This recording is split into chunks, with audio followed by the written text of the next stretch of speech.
Hello, Louisiana Beer Reviews. This is Black O-Lantern. Wait, what is this? Black You O-Lantern. found a pumpkin? Yeah, Mathern's. Holy cow! was This is $9.90. the first pumpkin I've seen this season, and we're almost in October.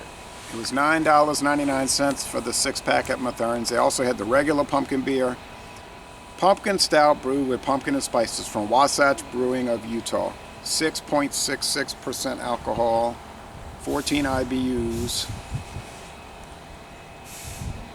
All right, what's with that 6.66 stuff? I don't know. They're trying to be like, I mean, oh, it's come Halloween, on. it's the devil, it's evil, it's the number of the beast. Well, believe me, it ain't gonna be fun and hijinks when it really happens. All right, tastes like chocolate, pumpkin, and velveteen.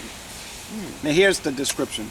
So didn't we have one in the past that everybody kind of ran down, and they only sold it in a 22-ounce bomber, but it was released by this little company out of Houston, Texas. We went on tour there in the St. first Arnold? Yeah. Yeah, I think you're right. Pumpkinator, I think it was. Yeah. Pumpkinator. Yeah. Which I didn't see this. Okay, chocolate, pumpkin, and velvety. How does it taste velvety? What kind of madman would cross an imperial stout with a pumpkin ale? Our brewers, as it turns out. This rich, chocolatey frankenbrew is dry, spiced, and scary good. Boo. St. Old already did this, so... This company was established the same year as Abita, 1986, and it's from Salt Lake City, Utah. Right. And look what they say here. 12 fluid ounces of unfiltered beer. Any other information? No, I'm finished with the folly, so let's go ahead and taste it. So Pumpkinator, I believe, because it's the only thing I can reference this to, came in, it was like 8 or 9%. It's strong. And it was a true stout, like 1050 stout on a good 1050 year. Because this past year we got the thin 50.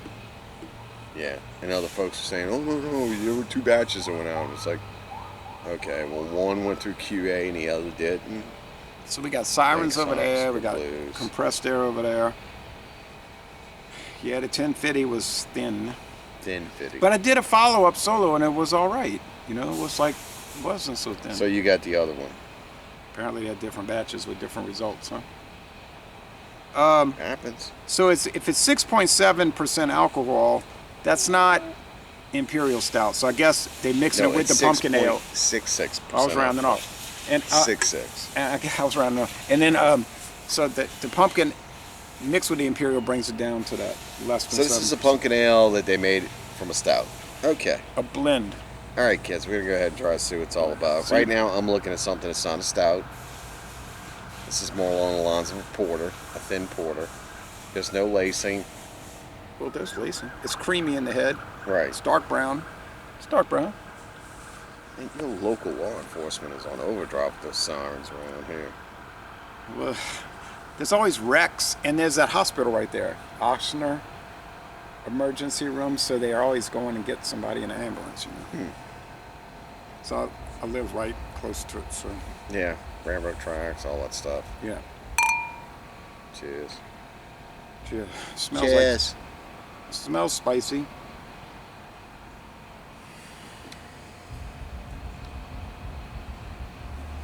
Now somebody's starting up a boat. Well, we can't win. It's just constant. I thought somebody was like starting up a band or something. Could be. They could be having a football game at the stadium. What is It this? sounded like a boat. What, this? Did you taste it yet? I smelled the spices in the nose, like pumpkin pie spices. Throw something in the canal. All right.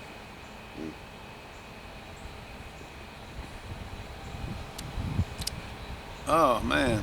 Tastes like baker's cocoa, where it's just cocoa and kind of like nothing. I bought a single of this about a year or two. In it. I bought a single of this about a year or two ago, and it tasted bad, and I gave it like a D, you know. So what do? I go buy a 6-pack. All right. But I figured, I got a bad batch or something like that.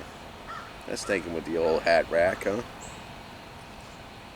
Well, I mean, they also have a regular pumpkin ale. That's 5% and 10 IBU.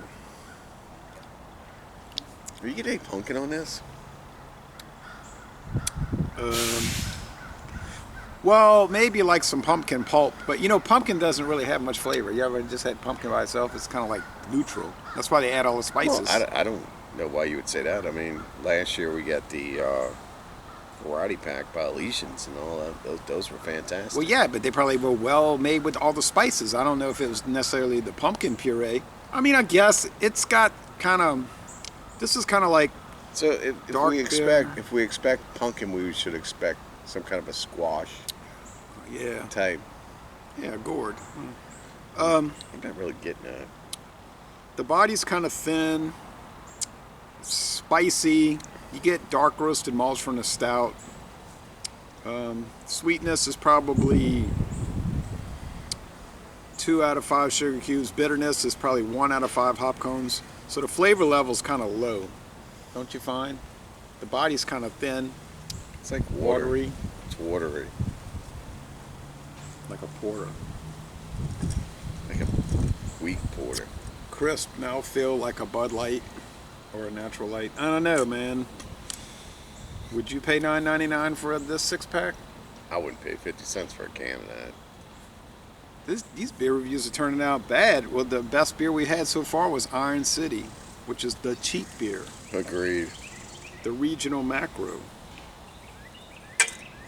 Hey, well, we only drink them. We don't make them. We don't answer for these products. Yeah, I don't know why they're not doing a better job with this. Is it because they can't get employees? That's like the big excuse we get around here now for lack of service and lack of things being the way they're supposed to be. Yeah, I don't know what it is, but it was the last time I had it. I think was like last year, or a year before last. Could have been 20. I don't know. It's okay. It's not a bad taste. It's just really not much of a taste. A little mild spiciness. I mean, well, to me, it's got like that baker's cocoa that people use to cook with, but but all the things that bakers use to make baker's cocoa taste good are escaping from this. There should be like a little sweetness to it. It's so light. I don't even know why it's called an imperial stout. It's just called an imperial stout. Well, so they used it in the blend. There is a little residual pumpkin pie spice flavor at the end. Like it does taste like pumpkin pie on the last sip. I'll admit that. No, it doesn't. It did. Yeah, it did taste like pumpkin pie. It doesn't. It tastes like somebody made some really good coffee. Instead of putting more coffee into the Mr. Coffee, they just ran more water through it. Yikes. All right, so what do you score it? A D. A D, a bad beer. Wow, you're saying poor. That's scary. You don't believe me? Pick one up and try it for yourself. Of course, you're I did score. Wow. I did score it that last time. I love the cans. Wait. Interesting. You're going to get on me about giving it a poor score, but you gave it a poor score last time? Yeah, D. Indeed. What do you score it now? Probably go like B You're minus. pushing it? Pushed. No, like a B minus. Like it's marginally So good. What were your reasons for giving it such a high score? Had that nice little pumpkin pie taste at the end. No, not there. But I'm saying 80. My And taste buds have not been You're altered saying this year. you're saying like 65. Don't blame it on any kind of viruses people may or may not have had. Just blame it on the product. Look. Oh yeah, they must be having a football game. Look, I'm not being that generous because after all, I paid $9.99 for a B minus. I'm not too happy about that. Okay, so I don't know, man. So anyway, oh, he's leaving now. All right, so we're gonna end this review by saying hopefully we'll get something good coming up. Thank you. Can you say? Definitely drink better beers, not this one.